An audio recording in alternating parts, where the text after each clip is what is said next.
Omkar Maurya classes पर आप सभी लोगों का स्वागत है। मैं ओमकार मौर्य क्लासेस पर आप सभी लोग का स्वागत करता हूं। जैसा कि हम कक्षा 10वीं का नागरिक शास्त्र का जो 3rd चैप्टर है लोकतंत्र और विविधता, इस चैप्टर को पढ़ रहे थे और इस चैप्टर में अब तक हमने 2 पार्ट को कंप्लीट कर दिया है, 2 पार्ट को हमने समाप्त कर दिया है।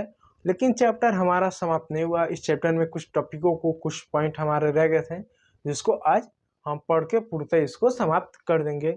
मैं उम्मीद कर रहा हूँ कि ये जो नागरिक शास्त्र का जो पुस्तक है, जितने भी चैप्टर है, मैं अभी तक जितना बताया हूँ आप लोगों को समझ में आ रहा होगा। चलिए देर न करते हुए इस क्रम को इसको हम स्टार्ट करते हैं। आज का हमारा जो लोकतंत्र और विविधता का पार्ट 3 है। जैसा कि दोस्तों मैंने कल के वीडियो लेक्चर में आप लोगों को बताया था कि इस पूरे विश्व में चाहे कोई भी देश हो, चाहे छोटा हो बड़ा हो, चाहे चीन जैसा विशाल जनसंख्या, चीन या भारत जैसा विशाल जनसंख्या वाला देश हो, चाहे श्रीलंका या भूटान जैसा छोटा क्षेत्रफल वाला जनसंख्या वाला छोटा क्षेत्रफल, भौगोलिक क्षेत्रफल वाला छोटा देश क्यों न हो, हर देश में लगभग आपको विविधता असमानताएं देखने को मिलती है। विविधता असमानताएं आपको दिखने को मिलेगा। हर समाज में आपको असमानताएं रहेंगी, चाहे वह असमानता प्रकृति के कारण क्यों ना हो, जैसे कोई व्यक्ति लंबा है, नाटा है, प्राकृतिक कारण है, या मानवीय कारण, जैसे कोई व्यक्ति अमीर है या गरीब है, यह हमारा कारण है कि आप गरीब हो। ठीक है, तो हर समाज में आपको असमानताएं देखने को मिलती है, जबकि कुछ अपवाद भी आपको देखने को मिलेंगे। इसमें कुछ ऐसे देश हैं जैसे कि जर्मनी और स्वीडन। आप देख सकते हैं जर्मनी और स्वीडन विश्व के ऐसे देश में गिने जाते हैं जहाँ पर आपको सामाजिक सांस्कृतिक विविधता ना के बराबर देखने को मिलती है। ये ऐसे देश में गिने जाते हैं जहाँ की संस्कृति और नस्ल एक ही प्रकार के हैं। यानी भारत में देख लें तो भारत में विभिन्न तरह की संस्कृति है, विभिन्न प्रकार के नस्ल के लोग हैं, जाति के लोग हैं, धर्म के लोग हैं, भाषा के लोग हैं। लेकिन अगर आप जर्मनी में चल जाएं, स्वीडन में चल जाएं, जर्मनी में अगर आप चल जाएं, स्वीडन में चल जाएं, तो आपको वहाँ पर जो संस्कृति है और जो नस्ल है वो एक ही जैसा देखने को मिलेगा। आपको बहुत ज़्यादा अंतर देखने को नहीं मिलेगा। और कहीं ना कहीं आप देख सकते हैं जर्मनी का भी बंटवारा हुआ था दूसरे विश्व युद्ध के बाद, पूर्वी जर्मनी एवं पश्चिमी जर्मनी। लेकिन 1991 में इस जर्मनी का एकीकरण, यानी 1990-80 के दशक में इसका जर्मनी का एकीकरण हो गया, वापस एक हो गया। तो कहीं ना कहीं एक आधार हमें मान सकते हैं कि अगर जर्मनी का एकीकरण हुआ होगा तो इसके पीछे भले ही कई सारे कारण रहे होंगे, भले ही कई सारे वजह रहेंगे, लेकिन एक कारण हम मान सकते हैं कि उनका जो नस्ल है और संस्कृति है जो कि एक जैसा ही है, विविधता ही नहीं है, तो एक बड़ा कारण रहा होगा उनको वापस एक होने में। ठीक है, तो मैंने कहा कि विश्व के हर देश में, चाहे छोटा देश हो चाहे बड़ा देश, हर देश में विविधता है। लेकिन विश्व में अपवाद जर्मनी और स्वीडन जैसे देश आपको कम विविधता वाले यानी समरूप समाज के देखने को मिलेंगे। आपको दिखने यानी जर्मनी और स्वीडन जो है ये क्या समरूप समाज है। अब सवाल उठता है कि समरूप समाज क्या होती है। समरूप समाज का मतलब होता है एक ऐसा समाज जिसकी जाति बनावट, सामाजिक संरचना, खान पान इत्यादि चीजें उनमें बहुत ज़्यादा गहरी विविधता ना हो, विविधता ना के बराबर हो। यानी विचारधारा को लेकर, वेशभूषा लेकर, खान पान को लेकर, सामाजिक बनावट, संरचना इत्यादि को लेकर बहुत ज़्यादा विभिन्नता ना हो, बहुत गहरी ना हो, तो उसको क्या समरूप समाज कहते हैं, जिसका आपको उदाहरण जर्मनी और स्वीडन है। तो इस हमने विविधता को समाप्त कर दिया। अब जो है हम लोकतंत्र को देखते हैं कि किस तरह से लोकतंत्र जो है विविधता को प्रभावित करता है। जैसे मैंने बताया कि जहाँ पर लोकतंत्र होगा वहाँ पर राजनीति होगा, राजनीति होगा तो राजनीतिक पार्टियाँ होगी। लोकतंत्र में मतलब होता है लोगों द्वारा लोगों के लिए लोगों से शासन, लोकतंत्र ही होता है। अब्राहम लिंकन का यह कथन है। तो जहाँ पर लोकतंत्र होगा स्वाभाविक सी बात है वहाँ पर राजनीतिक पार्टियाँ होंगी। जैसे भारत में अगर देख लें तो वर्तमान समय में 9 राष्ट्रीय पार्टियां हैं। आप जैसे कांग्रेस है, बीजेपी है, आम आदमी पार्टी है, ऐसे 9 पार्टियां आपको देखने को मिलेगा। आपको 8 की 9 मुझे कंफर्म नहीं याद है, आप 8-9 कुछ ऐसा है पार्टियां जो है आपको देखने को मिलेगी। यानी जहाँ पर लोकतंत्र होगा वहाँ पर आपको राजनीतिक दल, राजनीतिक पार्टियां देखने को मिलेगी। संख्या 2 भी हो सकती है, 8 भी हो सकता है, 40 भी हो सकता है। भारत में भरपूर राष्ट्रीय और स्थानीय पार्टियां हैं, उनको हम उंगलियों पे नहीं गिन सकते। स्थानीय पार्टी तो असंख्य हैं। ठीक है। तो ये बता रहा है एनसीईआरटी कि जहाँ पर लोकतंत्र होगा ये विविधता वहाँ पर लोकतंत्र को प्रभावित करता है। अब प्रभावित कैसे करता है इसका मैं एग्जाम्पल तौर पे मैं आपको बताने का प्रयास करता हूँ। देखिए एग्जाम्पल तौर पर मैं बताने का आपको प्रयास करता हूँ। अब देखिए जहाँ पर लोकतंत्र होगा और विविधता बहुत ज़्यादा होगा तो वहाँ पर क्या होगा, राजनीतिक प्रतिद्वंद्विता होगा। प्रतिद्वंद्विता यानी जहाँ पर विविधता होगा, चाहे रंग को लेकर, चाहे जाति को लेकर, चाहे धर्म को लेकर, चाहे भाषा को लेकर, चाहे लिंग को लेकर, किसी अन्य चीज को, नस्ल को लेकर अगर विविधता होगी तो अगर लोकतंत्र है वहां पर तो होगा क्या, राजनीतिक पार्टियां होंगी और उन सभी राजनीतिक पार्टियों में सत्ता को लेकर संघर्ष होगा, सत्ता को लेकर प्रतिद्वंद्विता होगा, द्वंद्व होगा कि हम सत्ता में जाए, हम सत्ता में जाए, हम सरकार बनाए या हम सरकार बनाए। ऐसे समय ये सभी पार्टियां क्या करती है, इस विविधता का भरपूर फायदा उठाती हैं। ये क्या करती हैं, ये क्या करती हैं, इन सभी पार्टियां क्या करती हैं, ये सभी पार्टियां क्या करती हैं, चुनावी रूप से मजबूत होने के लिए या जनता को वोट पाने के लिए या क्या करते हैं, जो विविधता है, जैसे मान लीजिए कोई एक पार्टी है, मान लीजिए दो पार्टी ले लेते हैं, मान लीजिए कोई ए पार्टी और कोई बी पार्टी और कोई सी पार्टी है। अब ये तीनों पार्टी चुनाव में लड़ रहे हैं तो तीनों पार्टी यदि अगर चुनाव में लड़ रहे हैं तो आपस में राजनीति के लिए द्वंद्व करेंगी, संघर्ष करेंगी एक दूसरे से सरकार को में बनाने के लिए। अब सरकार में बनने का यही दो तरीका है, या तो ये तीनों आपस में गठबंधन करके या दोनों एक दूसरे से गठबंधन करके सत्ता में जाए, या कोई एक व्यक्ति एक पार्टी बहुमत में जाए, यही ऑप्शन है और कोई ऑप्शन है नहीं। तो सामान्यतः जितनी भी पार्टी रहेंगी वो सत्ता में जाने के लिए बहुमत में जाना चाहेंगी, बहुमत में जाना चाहेंगी और अकेले जाना चाहेंगी, किसी को लेकर जाना नहीं चाहेंगी, किसी पार्टियों के बल पे सरकार बनाना नहीं चाहेंगे। तो ऐसे में क्या, जहां पर लोकतंत्र होगा, जो राजनीति होगा और सरकार एक ही दम पर बनेगा वो है वोट पर। जिस पार्टी को सबसे ज्यादा वोट या हम कहें सीट मिलेगी उस पार्टी की क्या सरकार बनेगी। तो ये लोग क्या करते हैं, उस विविधता को क्या करते हैं, लाभ उठाते हैं। अब लाभ कैसे उठाएंगे, जैसे मान लीजिए ए नाम की जो पार्टी है वो क्या करेगी, अपने क्षेत्र में धर्म का को सपोर्ट करेगी कि हम जो है आपके धर्म के हैं, हम आपकी जाति के हैं, कि अगर हम सत्ता में जाएंगे तो इस धर्म के लिए विशेष कार्य करेंगे, या उस धर्म से संबंधित जो भी मुद्दे होंगे या उस धर्म के व्यक्तियों से संबंधित जितने भी मुद्दे होंगे उस सभी मुद्दे को अंतर्राष्ट्रीय तौर पर, राष्ट्रीय तौर पर उठाएंगे कि इस जाति के लोगों का, इस धर्म के लोगों का ये समस्या है और इसको समाधान होना चाहिए। तो ऐसे में क्या होगा, जो कि समाज में बीतता है जाति को लेकर, धर्म का, तो इस धर्म के और जाति को लोगों को लगे कि ये जो पार्टी है ये हमारी हितों की रक्षा करती है, ये हमारी हितों के लिए बनी है। तो इसलिए इस धर्म और इस जाति के जितने भी लोग होंगे वो सारे सारे किसको समर्थन करेंगे, इस ए पार्टी को करेंगे। मान लीजिए सी नाम की पार्टी है, ये महिलाओं को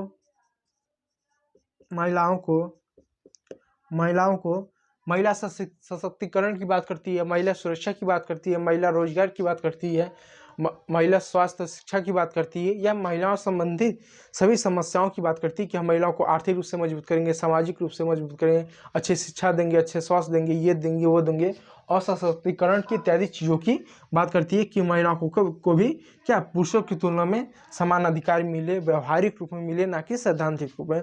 हमारे संविधान में सैद्धांतिक रूप में तो सब कुछ कर देगा, महिला ये पुरुषों की तुलना सब कुछ करते, लेकिन आज भी व्यवहारिक रूप में ना तो लागू हो पाता है, ना तो व्यवहारिक जीवन में देखने को मिलता है। अब ये जो सी नाम की पार्टी ये क्या करी, महिलाओं को फोकस करी, महिलाओं की जो समस्याएं जो भी रहेगी, जैसे शिक्षा हो गया, शिक्षा में क्या करेगी, इनको शिक्षा में क्वालिटी एजुकेशन शिक्षा हो गया, या इनके शिक्षा का स्तर को बढ़ाने का प्रयास करेगी। वो डाटा पेश करेगी कि देखिए 10वीं जो क्लास है इसमें जो है 100 लोग हैं, जिसमें से मात्र केवल 40 महिला हैं तो 60 पुरुष हैं। तो महिला की जनसंख्या क्यों है, कम है, इसको बढ़ाना चाहिए, इसको बढ़ाने के लिए हम ये करेंगे तो हम वो करेंगे, इस तरह की बातें रखेंगी। और ये जो सी नाम की पार्टी है ये महिलाओं की जैसे शिक्षा हुआ, स्वास्थ्य हुआ, रोजगार हुआ, अन्य और महिला सशक्तिकरण की आप क्या इस पर विशेष रूप से फोकस करके। जैसे अगर मैं आपको एग्जाम्पल तर बताऊँ तो अगर आप दिल्ली में देखो, दिल्ली में जो केजरीवाल की सरकार है वो महिलाओं के लिए जैसे ट्रेन का जो भाड़ा है, जो किराया है उसको फ्री करना, बस का भाड़ा फ्री करना, तो कहीं ना कहीं उनके लिए तो सुविधा है कि वो बस का और ट्रेन का भाड़ा यदि फ्री रहेगा तो कहीं भी आ जा सकती हैं। और दिल्ली में ऐसी बहुत सी महिलाएं जो कामकाजी महिला हैं, जो कहीं पर जाकर झाड़ू पोछा या कुक का काम करती हैं, जो महीने का 8 या 10 से 12 हज़ार कमाती हैं। तो अगर वो ट्रेन का बस का प्रयोग करेंगे तो कहीं ना कहीं स्वाभाविक सी बात है, महीने का उनका जो है 1,000 या 500 रुपये की उनकी क्या बचत होगी। अब ये बचत होगी तो आर्थिक रूप से कहीं ना कहीं महिला थोड़ा सा मजबूत होगी और महिलाओं के फेवर में जाएगा, जिससे वह उनको संतुष्टि भी मिलेगी, उनका महत्व बना भी रहेगा और उनकी जो भी समस्या रहेगी थोड़ा समस्या भी थोड़े बहुत सॉल्व होगा, उनको राहत मिलेगा इस योजना से, इस कार्य से जो दिल्ली में केजरीवाल सरकार कर रही है। तो अब इससे क्या होगा, जितनी भी दिल्ली में जो महिलाएं होंगी ये इस पार्टी से जुड़ जाएंगी, केजरीवाल की जो पार्टी उससे जुड़ जाएंगी, क्योंकि उनको लगता है कि उनकी सरकार है तो वो आर्थिक रूप से मजबूत है, बस का भाड़ा नहीं देना पड़ेगा, ट्रेन का भाड़ा नहीं देना पड़ेगा, या कल पता चले कि महिलाओं के लिए कोई और फ्री योजना आ जाए कि हम महिलाओं को ये भी फ्री में देंगे। तो इससे महिला क्या जो होंगी वो इससे महिला का होंगी उस पार्टी के साथ। तो ये जो पार्टी जो सी नाम की मान लीजिए जो पार्टी, ये पार्टी क्या है, ये पार्टी क्या इस पर तो जितनी भी महिलाएं रहेंगी इस क्षेत्र की, इस क्षेत्र की जितनी भी महिलाएं रहेंगी सभी महिलाएं क्या करेंगे, इस सी नाम की पार्टी के साथ अपने आप को जोड़ पाएंगे। ये सी पार्टी हमारे हितों की बात करती है, हमारी समस्याओं की बात करता है और हमारे विकास पर जोर देता है। तो इससे क्या होगी, समाज में तो विविधता है, अब इस विविधता का क्या सत्ता में जाने के लिए इन्होंने इसका क्या उपयोग कर लिया, इन्होंने इसका लाभ उठा लिया।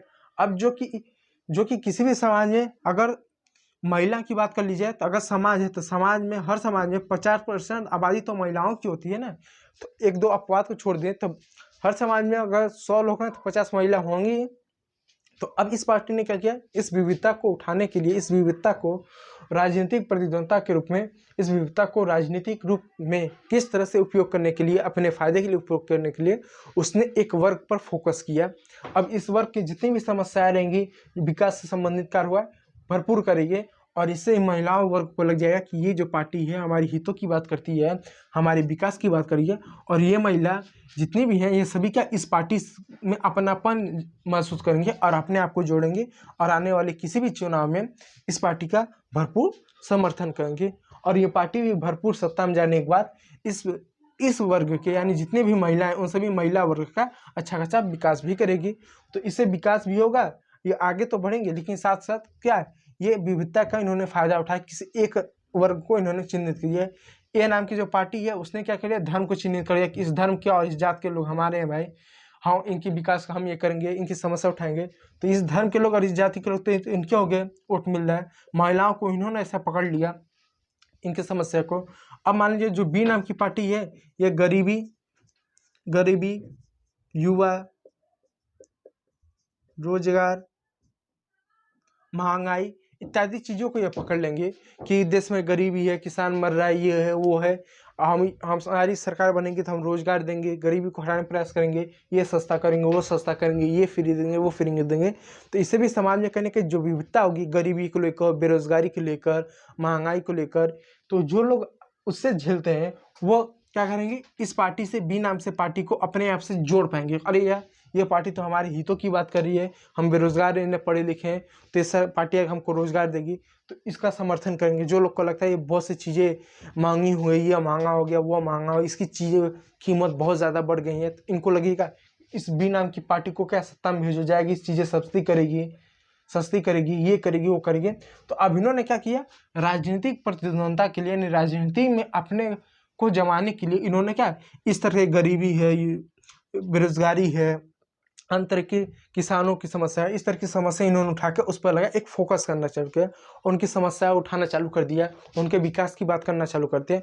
अब इससे क्या होगा, ये जितने भी युवा हैं, जितने भी गरीब लोग हैं, जितने भी किसान हैं, ये इस पार्टी को अपना मानेंगे, अपना नेता के रूप में मानेंगे। नेता का मतलब होता है जो नेतृत्व करता है। तो अब इनका नेतृत्व ये बी नाम की पार्टी करेगी। तो जब कभी भी चुनाव होगा तो चुनाव में ये सारे लोग जो युवा है या जो गरीब है या जो किसान है इस बी नाम की पार्टी को वोट देंगे, वोट इन्हीं को देंगे, क्योंकि उनको लगता है कि ये पार्टी हमारी समस्या को उठाती है, अगर ये सरकार में जाएगी तो हमारा विकास करेगी, हमारा विकास होगा, हमारी समस्याओं का समाधान होगा। तो देखो समाज में इतनी विविधता है, महिला पुरुष को लेकर है, राजनीतिक पार्टी ने उसका उठा लिया कि हम महिलाओं का विकास करेंगे। अमीर गरीब को लेकर फायदा है, बी नाम की पार्टी आ गई, क्या गरीब है हम गरीबी को हटाएंगे, महंगाई है महंगाई को हम करेंगे, किसान है अधिकतर हम किसानों की समस्या उठाएंगे। ए पार्टी नाम क्या आ गई, उसको लगा कि यहाँ पर बहुत से लोग धार्मिक है, धर्म के लोग मानते हैं, बहुत ज़्यादा पूजा पाठ करते हैं, या इस धर्म के लोग हैं, इसने धर्म के आड़ में अपने आप को मान लिया कि हम तुम्हारे धर्म के हैं, हम तुम्हारे जात के हैं, या अपने हैं, ये हैं वो हैं, हमको सत्ता में भेजो, हम तुम्हारे धर्म के लिए तुम्हारे जात के लिए, जो भी इस धर्म का होगा, जो भी इस संप्रदाय का होगा, जो भी इस जाति का होगा, उसके लिए हम विशेष कार्य करेंगे, उसके लिए सब कुछ करेंगे। अब कुछ पार्टियां लोकतंत्र में ऐसी होती भी है, भारत में, विश्व में ही आप ले लें, विश्व में भी बहुत सी ऐसी पार्टियां होती हैं बहुत से क्षेत्र में, जो उनको पता चल जाता है कि हमको वोट केवल इस जाति या इस संप्रदाय या इस क्षेत्र के या इस भाषा के लोगों ने ही हमें दिया, तो वो अपने शासनकाल में विशेष फोकस, विशेषकर उसी जाति या उसी धर्म या उसी भाषा या उसी क्षेत्र पर ही टिक कर काम करती है। और उन लोगों को लगता है कि इस पार्टी की जब तक सरकार रहेगी, ये पार्टी जब तक रहेगी, तब तक हमारा अस्तित्व नहीं है। तो यहाँ पर तो विविधता है, तो विविधता एक जगह कहीं पर आपस में जब टकराव होगा तो देश तो टूटेगा।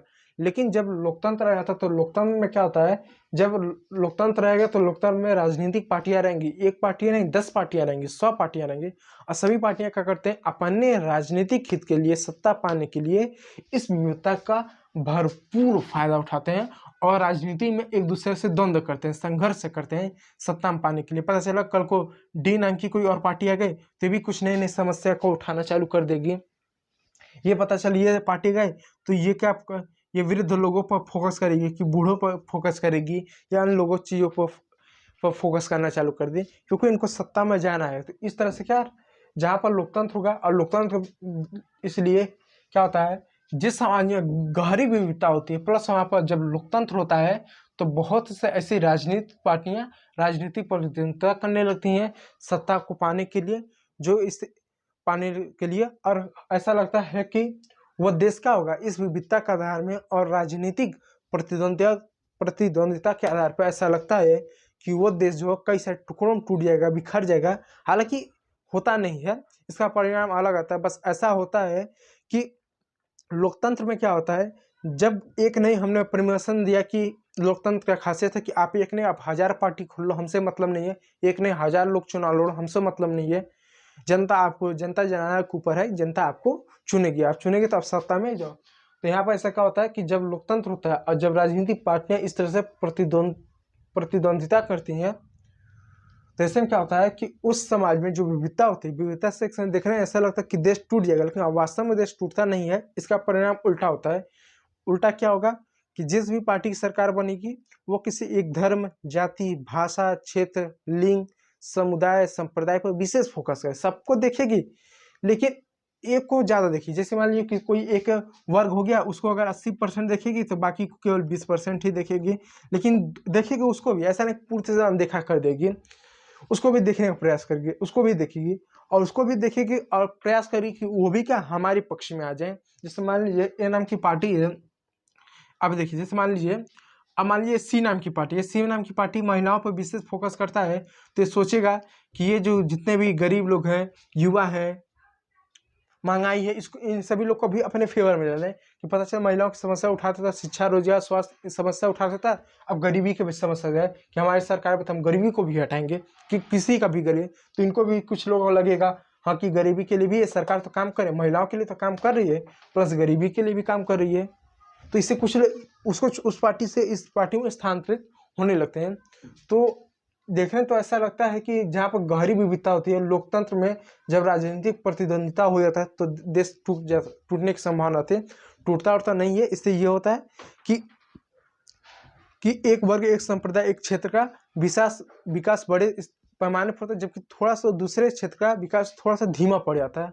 और जिस क्षेत्र का विकास थोड़ा धीमा पड़ता है, जिस क्षेत्र का विकास, जिस वर्ग का विकास धीमा पड़ता है, तो जो विपक्षी दल हैं, जो उस पार्टी को अपना मानते हैं, उस क्षेत्र को अपना वोट बैंक मानते हैं, क्योंकि राजनीति में जो वोट बैंक अपना मानते हैं, या जो लोग जिस पार्टी से जुड़ते हैं उस पार्टी से जुड़े ही रहते हैं और उसके सरकार बनने का इंतजार करते हैं। तो ऐसा होता है। तो इससे क्या, तो कभी इन संप्रदाय इस वर्ग का विकास हो रहा है तो कभी उनका कम, आगे पीछे धीरे सबका होता है। तो इसके ये राजनीतिक प्रतिद्वंदिता के अंतर्गत आती है। तो ये विविधता का भरपूर फायदा लोकतंत्र में राजनीतिक पार्टियां राजनीतिक रूप के लिए मानती हैं। तो क्या सवाल उठता है कि जब राजनीतिक पार्टियां बहुत ज़्यादा रहेंगी तो ये धर्म के आधार पर, जाति के आधार पर, भाषा के आधार पर अपने अपने वोट बैंक को भरेंगे, तो क्या हमको लोकतंत्र में इतनी सारी पार्टियों को समाप्त कर देना चाहिए? क्या केवल हमें एक ही पार्टी को रखना चाहिए कि एक ही पार्टी रहे, सभी देश के लिए, सभी वर्ग, सभी जाति, सबके लिए विकास करे? क्या संभव है? ये नहीं, ये संभव नहीं, लोकतंत्र में संभव नहीं। क्योंकि यदि हम लोकतंत्र में अगर एक ही पार्टी को रोक देंगे कि एक ही पार्टी चुनाव रखेगी, तो जनता के सामने क्या विकल्प नहीं रहेगा? जनता के सामने क्या विकल्प नहीं रहेगा? विकल्प नहीं रहेगा। ठीक है, कुछ समय बाद जो पार्टियां होती है उस पार्टियां में बहुत सारी समस्या आने लगती है, फॉल्ट आने लगता है, तो विकल्प नहीं रहता है। और जब जनता के सामने विकल्प रहता है, जब वो चुनाव में अपने उम्मीदवार को चुने जाते हैं कि बहुत सारी पार्टियां आई, कुछ निर्दलीय भी हैं, तो उसे लोकतंत्र अच्छे तरीके से काम करता है। ठीक है, तो मैं उम्मीद कर रहा हूँ आप चीज़ें समझ पा रहे हैं। यदि कुछ चीज़ें अगर इसमें से ना समझ में आए तो आप मुझे कमेंट करके बताइएगा। और मैं आप लोग को बता दूं, डेली जो है शाम 5 बजे मैं जो है ना आप लोगों के लिए लाइव क्लास लेता हूँ, एकदम live class, new pattern, new syllabus पर आधारित आपके लिए लाइव क्लास है। तो यदि किसी भी प्रकार का आपका डाउट हो तो डाउट आप हमसे पूछिएगा। और जो बच्चे रिकॉर्डेड क्लास देख रहे हैं ना, उनसे यह है कि यदि उनको ना कोई चीज़ समझ में आए तो आप जो है इसके बारे में आप कमेंट करके पूछिएगा। और वीडियो यदि अच्छा लगा तो आप चैनल को लाइक और सब्सक्राइब कर सकते हैं, चैनल को लाइक और सब्सक्राइब कर सकते हैं।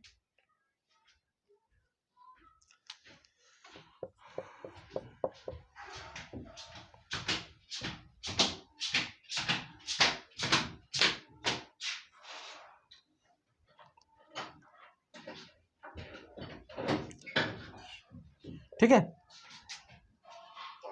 आप चैनल को लाइक और सब्सक्राइब कर सकते हैं। और इसका जो है आप कॉपी और पेन लेकर बैठे हैं तो आप जो है इसको जो है स्क्रीनशॉट ले लीजिए। क्या है स्क्रीनशॉट लेने के लिए? अब इन सबको, ये जो चीज़ें लिखा है, उत्तरी आयरलैंड, 53% प्रोटेस्टेंट, ये 44% रोमन कैथोलिक, इसके बारे में अभी आपको समझाता हूँ। आप इसका जो है ना टेंशन ना लें। आप एक सेकंड जरा रुक जाइएगा। ठीक है, तो आप जो है ना इसका जो है स्क्रीनशॉट आप ले सकते हैं। उसके बाद मैं आपको ये समझाता हूँ। यदि आप कॉपी पेन लेकर बैठे हुए हैं, कॉपी पेन यदि आप लेकर बैठे हुए हैं तो आप इसको नोट करते हुए चलिएगा। मैं इन सभी चीज़ों को समझाता हूँ। तो मैंने आपको यहाँ पर 2 लाइनें मैंने आपको समझा दिया। समरूप समाज के बारे में समझा दिया, राजनीतिक प्रतिद्वंदता के बारे में मैंने आपको समझा दिया। अब आ जाइए सामाजिक विभाजन राजनीतिक विभाजन में बदल जाता है। तो सामाजिक विभाजन जो होता है वह राजनीतिक विभाजन में बदल जाता है। अब इसका क्या मतलब देखिए, जैसे मैंने बताया ना, जब समाज में से विभाजन हो जाता है जाति को लेकर, धर्म को लेकर, लिंग को लेकर, तो जहाँ पर लोकतंत्र में जब बहुत ज़्यादा जब पार्टियाँ होती हैं तो सत्ता के लालच में, सत्ता में जाने के लिए जब राजनीतिक प्रतिद्वंदता करती हैं, जब राजनीतिक संघर्ष करते हैं पार्टियाँ करती हैं, तो ये लोग क्या करते हैं, जो सामाजिक जो विभाजन होता है, जैसे जाति को लेकर, जैसे जाति को लेकर, धर्म को लेकर, लिंग को लेकर, भाषा को लेकर, क्षेत्र को लेकर, वर्ग यानी अमीर गरीब, वर्गों को लेकर, क्षेत्र, स्थान को लेकर, इत्यादि को लेकर, इत्यादि, यानी जाति किस जाति का है, किस धर्म का जाति किस जाति का है। फिर उसके ब्राह्मण क्षत्रिय पे जो वर्ण है, तो जाति आप समझ लीजिए, जाति तो जानते होंगे।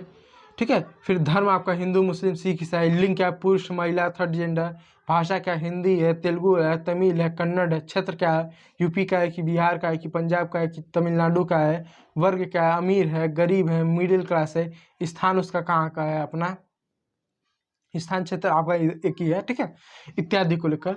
तो ये क्या सामाजिक जो विभाजन है, जैसे जाति को लेकर, धर्म को लेकर, लिंग को लेकर, भाषा को लेकर जो विभाजन है, यही आगे चलकर लोकतंत्र में सामाजिक विभाजन क्या होती है, राजनीतिक विभाजन हो जाता है। फिर बाद में जो राजनीतिक पार्टियां होते हैं अपने राजनीतिक हित के लिए या किसी धर्म को, किसी जाति को अपने पक्ष में ला देती हैं। फिर होने क्या रहता है कि किसी, ये मान लीजिए एक्स जाति है, वाई है, जेड है, तो होने क्या रहता है कि मान लीजिए कोई 10 जाति है तो 10 जाति में से 2 ए पार्टी को वोट दे रहे हैं, तो 3 जाति जो है ये सी पार्टी को दे रहे हैं, जबकि 6 जो हैं ये डी पार्टी को दे रहे हैं, हो जा रहा है। हो जा रहा है। फिर पता चला कि 50% जो महिला हैं ये जो है ए पार्टी को दे रहे हैं, फिर जो 25% पुरुष है वो डी को दे रहे हैं, और जो है 25% पुरुष जो है इसको दे रहे हैं। फिर पता चला इस भाषा को हिंदी बोलने वाले व्यक्ति जो है वो क्या ये सी पार्टी है जो आपका है, ये सी पार्टी को दे रहे हैं हिंदी बोलने वाले लोग, और जो अन्य भाषा 4 भाषा को बोलने वाले जैसे तमिल, तेलुगु, कन्नड़, मलयालम बोलने वाले जो लोग हैं ए पार्टी को दे रहे हैं। बाकी अन्य जो भाषा बचे बोलने वाले इस पार्टी को दे रहे हैं, इस क्षेत्र के रहने वाले इस पार्टी को, जबकि उस क्षेत्र के रहने वाले उस पार्टी को दे रहे हैं। तो समाज में जो विभिन्नता है एक समय बाद क्या होती है, जो सामाजिक विभिन्नता है एक समय बाद क्या राजनीतिक विभाजन लेते हैं, और राजनीतिक विभाजन हो जाता है। सभी पार्टियों फिक्स हो जाता है कि इस जाति इस धर्म के लोग हमारे पक्ष में आएंगे, हमको वोट देंगे, उनको वोट देंगे, ये फिक्स देता है। और ये एक बड़ी बड़ी समस्या है कि एक समय सामाजिक विभाजन राजनीतिक विभाजन का रूप में बदल जाता है, ये बताने का प्रयास किया गया है। ठीक है, तो अभी हमने विविधता देखा, अभी देखा कि किस तरह लोकतंत्र को प्रभावित करता है। तो सबसे बड़ा सवाल उठता है कि जब इतनी सारी विविधता है तो इतनी सारी पार्टियां रहेंगी तो क्या सामाजिक विभाजन राजनीतिक विभाजन में बदल जाता है, तो क्या लोकतंत्र में इतनी सारी पार्टियों को रहने दें या हटा दें, एक ही पार्टी रह दें कि एक ही पार्टी सब वोट दो, बात खत्म। तो सामाजिक विभाजन होगा ना, इससे यह नहीं कर सकते, क्योंकि अगर सामाजिक विभाजन यदि राजनीतिक विभाजन बन रहा है तो ऐसा नहीं है कि किसी का विकास नहीं है, सबका विकास होगा। क्योंकि इससे क्या होगा, जैसे मान लीजिए ये जो है ये ए पार्टी, बी पार्टी, ये ए पार्टी, बी पार्टी और सी पार्टी। मान लीजिए ए पार्टी को जाति और धर्म लिंग के आधार पर वोट मिल जा रहा है, जबकि बी पार्टी को भाषा, क्षेत्र, वर्ग के आधार पर इसको वोट मिल जा रहा है। तो जब बी पार्टी की सरकार बनेगी तो जिन भाषाओं के क्षेत्र में काम किया उनके लिए काम करेगी, जिस वर्ग के लोग उनके लिए काम करेगी, अमीर गरीब के लिए, भले उनके लिए विशेष रूप से ज़्यादा काम ना करे। लेकिन जब लोकतंत्र, जब उनकी सरकार आएगी तो उनकी सरकार जब आएगी तो उनके लिए भी काम होगा। और इसके साथ साथ जो अल्पसंख्यक हैं, जैसे मान लीजिए जो अल्पसंख्यक हैं, जैसे मान लीजिए भाषा के आधार पर ले तो भाषा में बहुसंख्यक कौन है, हिंदी बोलने वाले, यानी हमारे देश में जो हिंदी बोलते हैं ये बहुसंख्यक है। अल्पसंख्यक क्या होगा, तमिल बोलने वाले लोग, तेलुगु, कन्नड़, मलयालम, ये सारे देश क्या है हमारे देश में अल्पसंख्यक हैं। अल्पसंख्यक है, यानी इनकी संख्या ना के बराबर है, यानी जितनी हिंदी बोलने वाले की जनसंख्या है उससे बहुत कम है इन सभी भाषाओं के बोलने वाले की जनसंख्या थी। अल्पसंख्यक हुए तो पता चला कोई पार्टी भाषा के आधार पर इनसे वोट मांग ले, इसके लिए विशेष कार्य करे, और जो अन्य भाषा के लोग हैं जैसे तमिल हुआ, तेलुगु हुआ, मलयालम हुआ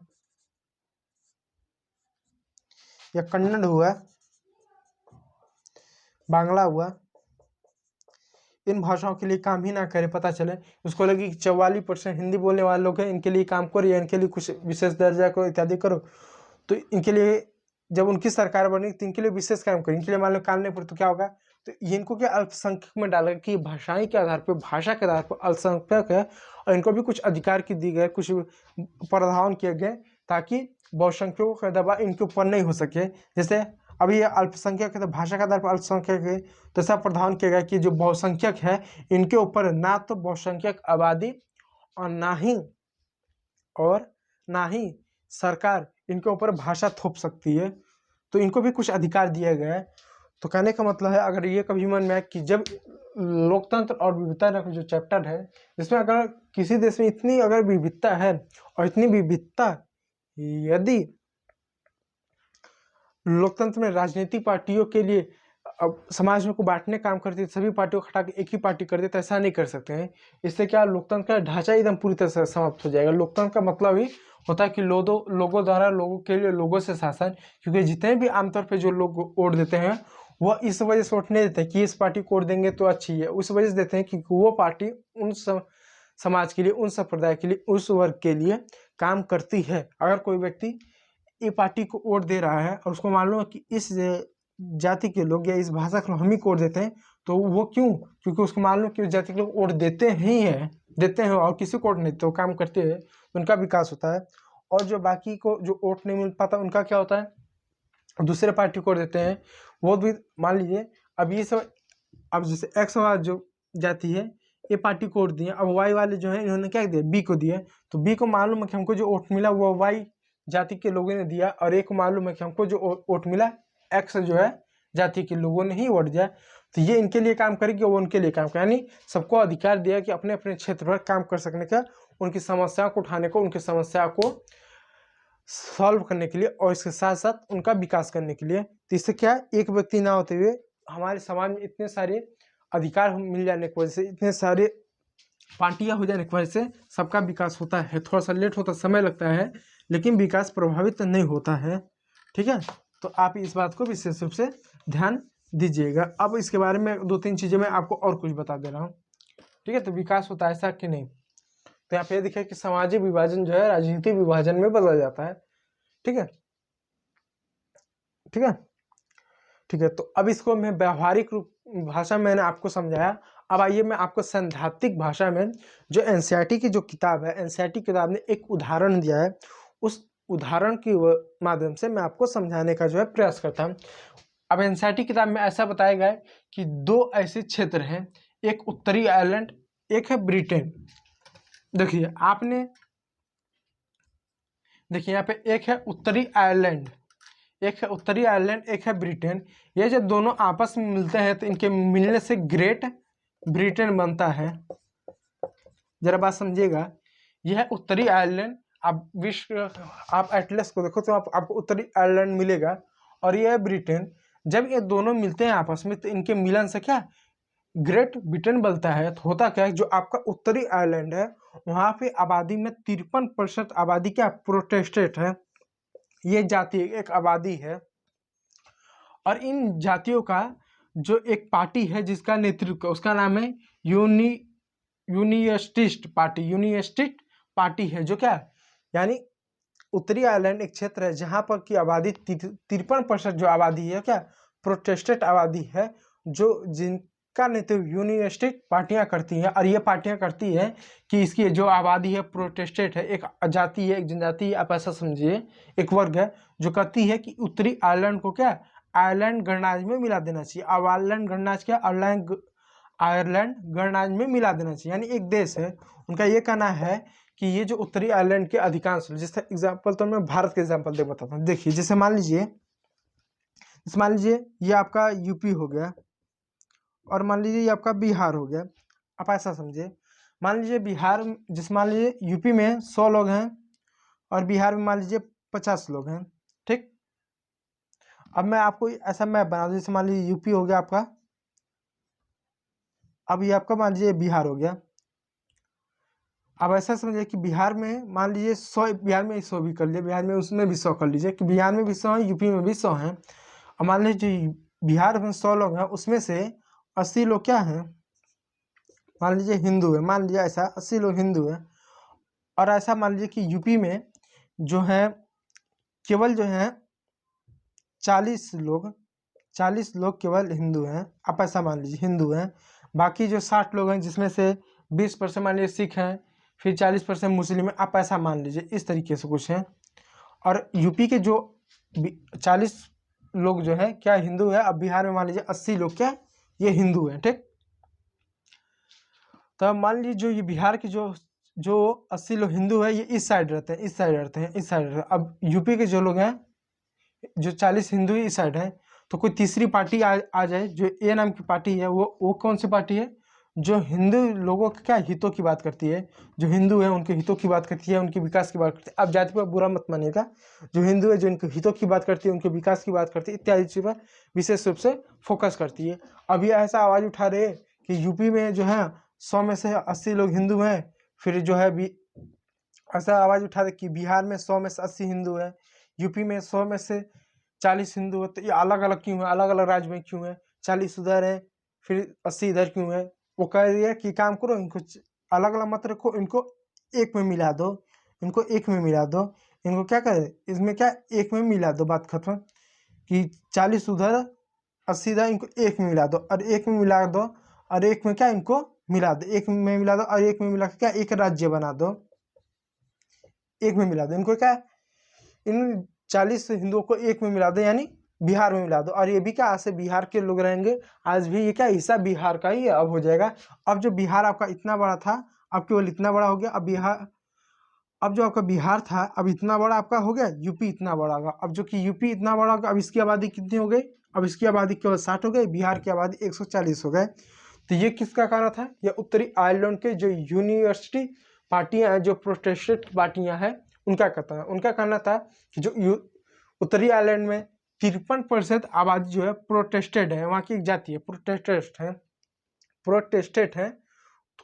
इन प्रोटेस्टेंट आबादी को क्या आयरलैंड गणराज्य के साथ मिला देते हैं, क्योंकि 3% यानी 50% से भी ज़्यादा आबादी क्या जब प्रोटेस्टेंट हैं तो उनको आयरलैंड गणराज्य के साथ मिला दो, क्योंकि आयरलैंड गणराज्य में भी क्या है, ये लोग आयरलैंड गणराज्य में भी लोग क्या प्रोटेस्टेंट हैं, तो ये भी प्रोटेस्टेंट हैं, ये भी प्रोटेस्टेंट हैं, दोनों एक साथ मिला दो, एक साथ रहेंगे।